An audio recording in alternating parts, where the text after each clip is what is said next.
Anong rason? Bakit daw kayo Hindi ko binibit? po alam kung bakit. Ha? So nakakulong ka? Kinulong po nila ako. Nakailang araw ka sa kulungan? 1 linggo din po. Bakit ka nakalabas? Nag-bail po. Nag-bail ka? Opo. Pero anong kaso?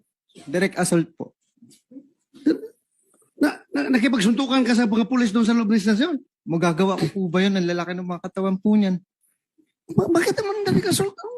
Kaya Mr. Che, mapapamura kay pumunta lang itong pobre para hanapin yung kanyang tatay kung nandun nakakulong. Of course, pwede ba siya mag-direct assault?